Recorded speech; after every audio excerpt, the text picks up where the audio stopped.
Tettles, what do I need to know to get ready for patch 10.1? Well, I think that you need to know a lot.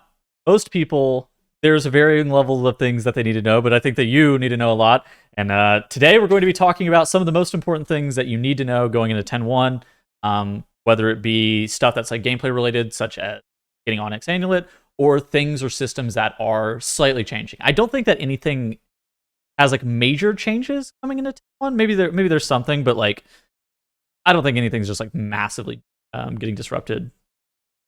Yeah, everything will be pretty familiar to you, but especially if you're trying to min-max, if you're trying to make sure you make some of the right decisions in those first few weeks or spend your time in the right places, we figured we'd make this video to kind of help explain everything. And, realistically, like, you're going to be fine if you do what you assume you should do, which is do the content that you can, do the highest content you can, play the as game early as you can, as much as you can. Like, obviously, that's the best thing to do. But, sometimes people get concerned about, like, what am I missing out on? Or, like, what are the different things that I should make sure I'm doing? So we've kind of collected all of the stuff that's changing next patch, and yes, we'll explain it a little bit and just kind of help you figure out what your plan should be. Okay, so let's talk about like tier sets and gear. I think we tackled tier sets first. We made a completely separate video just on tier sets specifically. If you want, you can go watch that. We'll talk about the analysis, but like the high level of what's changing. Sarkareth is going to be dropping an Omni token, which is the last boss of Aberrus, which will be the new raid.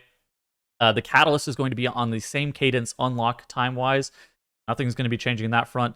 One of the biggest changes now, though, is that at either 2400 M+ rating, I almost called it IO, 1800 PvP rating, or killing Heroic Sarkareth, you're going to be awarded an Omni token, and that's going to be a pretty big deal for players.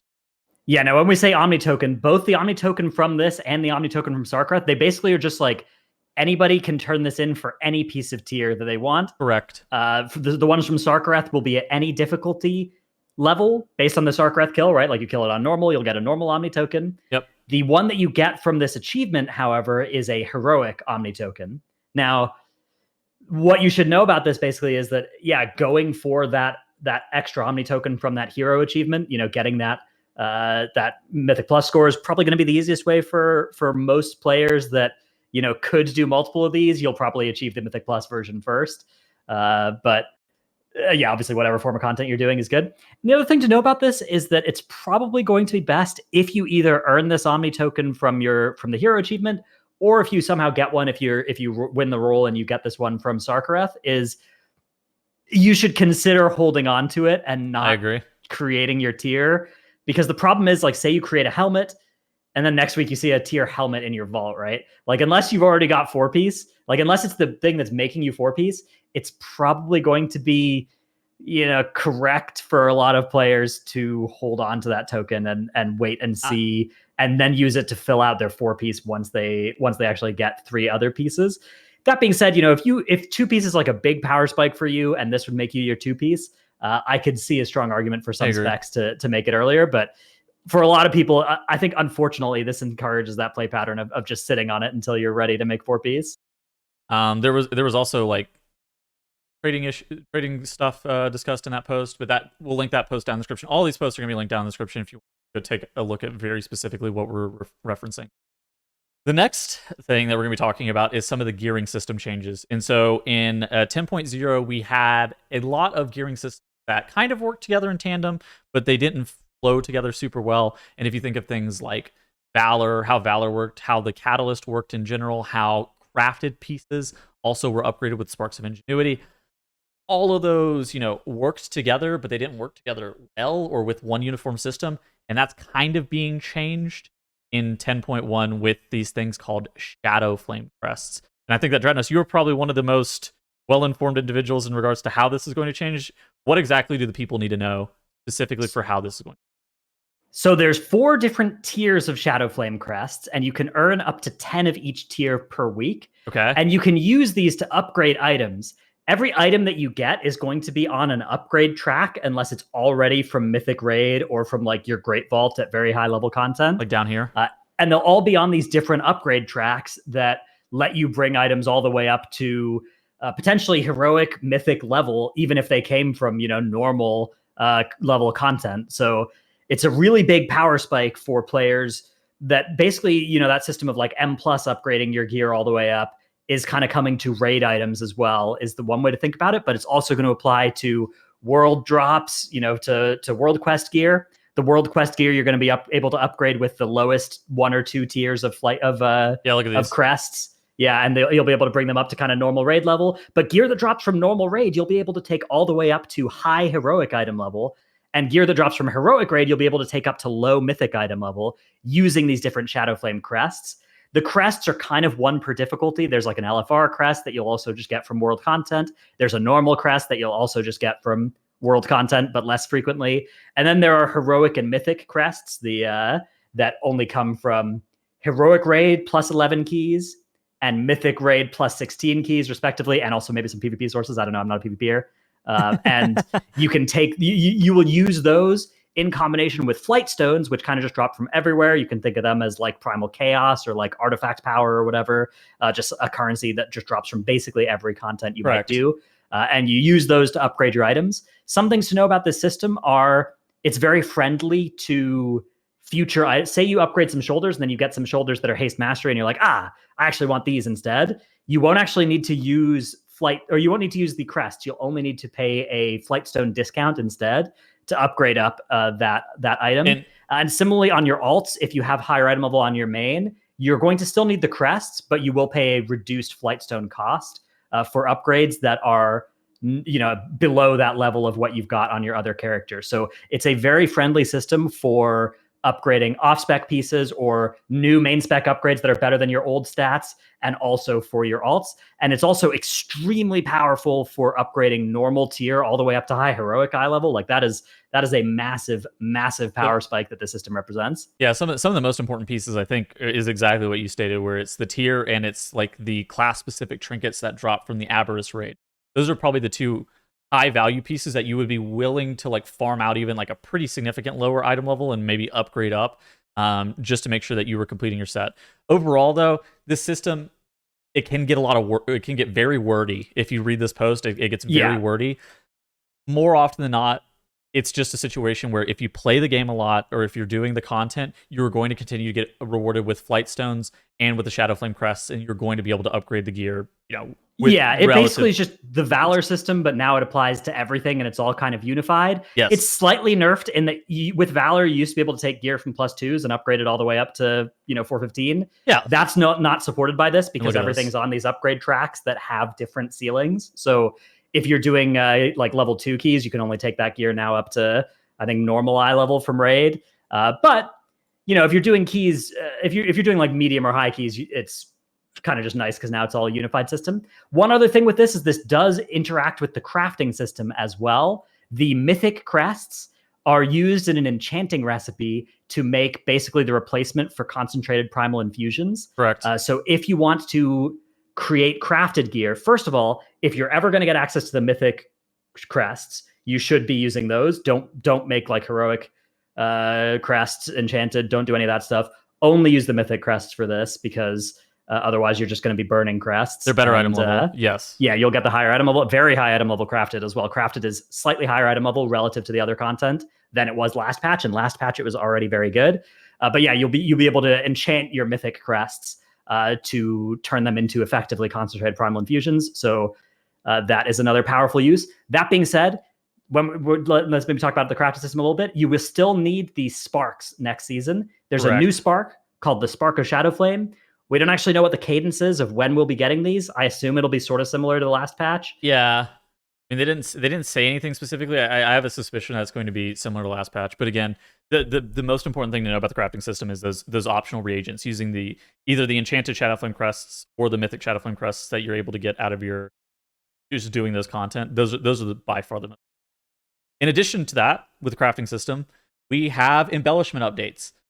So basically, they are nerfing a couple of embellishments. I think the Elemental Lariat's probably the most notable thing that they're nerfing. And then in addition to that, they're adding a few new embellishment effects. I think that this is just something where you have to end up like doing research on your spec. I know that there's eventually going to be like Wowhead guides that talk about specific, like how the embellishments are going to work. In addition to that, there are like, there's just like a 2 set for like a Shadowflame set. and that works as well. There's like single target stuff, and so they're adding a couple of new embellishment effects. These embellishment effects have about the same power level as embellishments were previously. They're somewhere in the 1.5 to 2.5% mark, so they're not like insane for any class. They're not anything to like jump around for, but it is something that is happening in 10.1 that you kind of want to know. In addition to that, you probably also want to know that your layer rate's going to be slightly worse. It looks like it's still good whenever you have a bunch of sockets, but it definitely falls off a bit.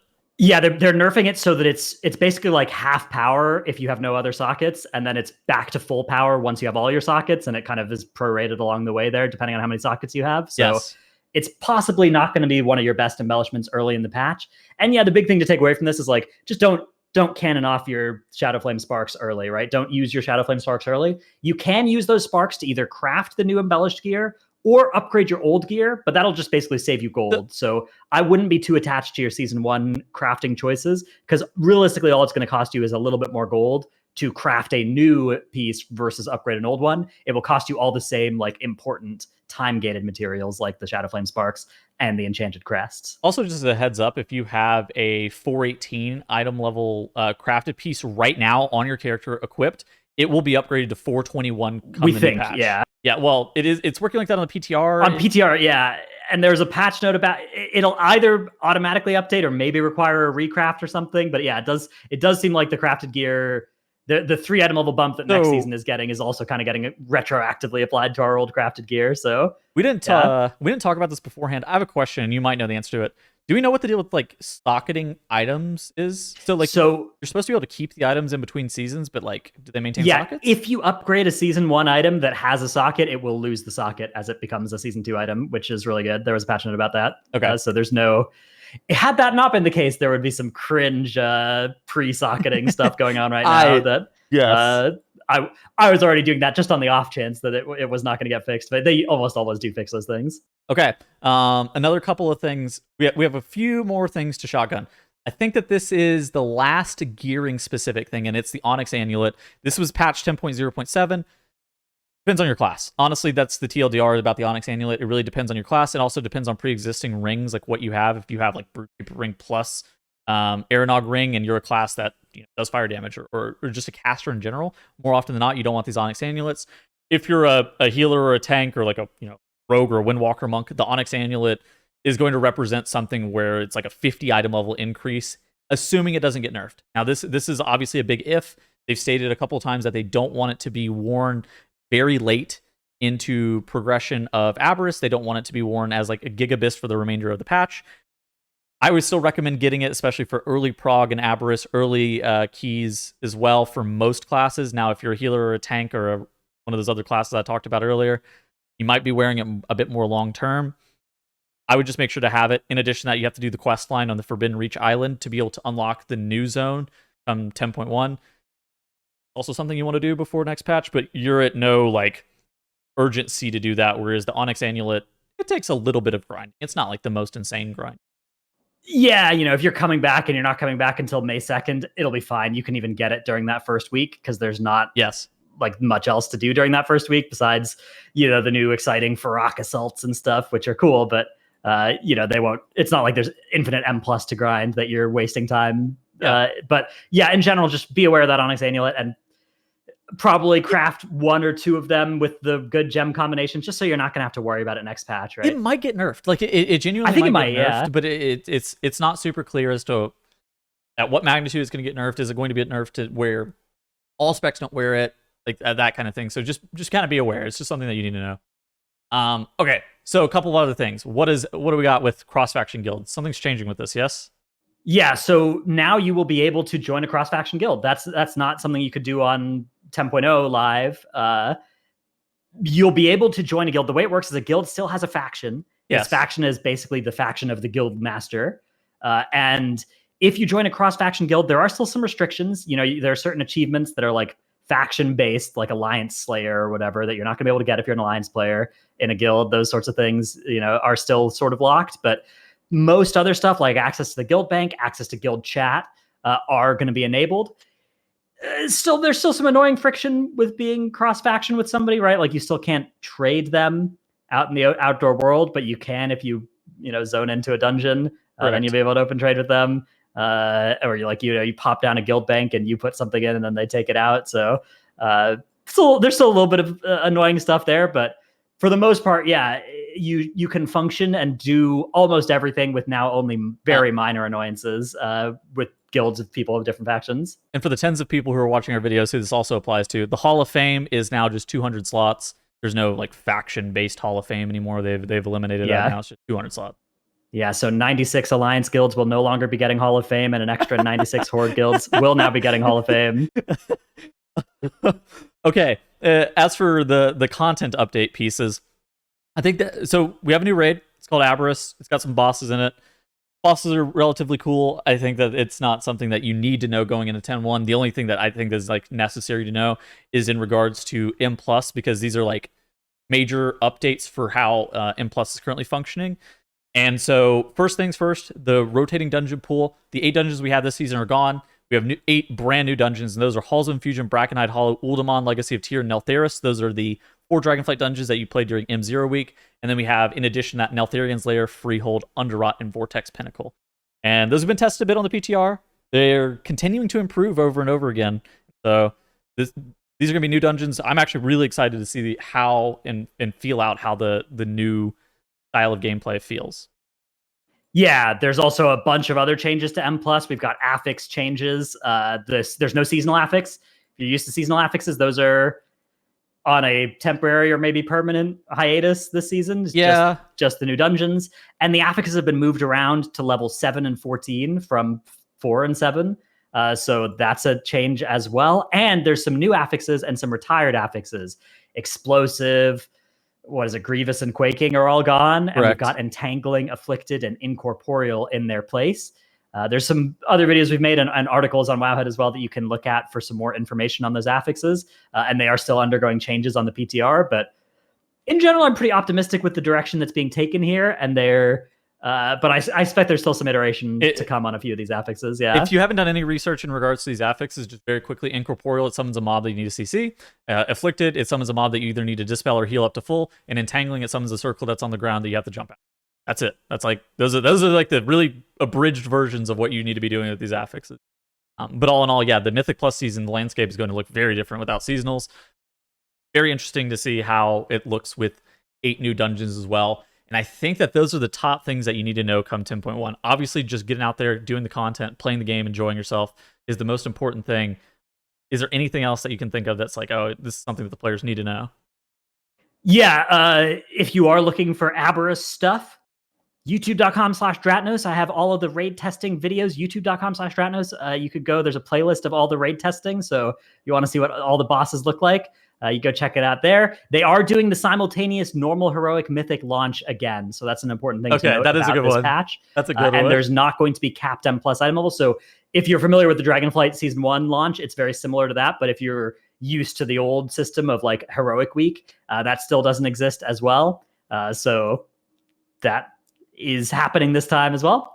And that means that, yeah, May 2nd patch, May 9th raid, or something like that, May 10th in EU, that kind of thing. And that's what's happening in 10.1. So it's very close. It's only like a week and a half away. It's crazy. That's why we're making the video right now. All right. I think that's going to be it for us today. We will see you guys back again next week for some new 10.1 prep stuff, and we will see you guys later. Goodbye.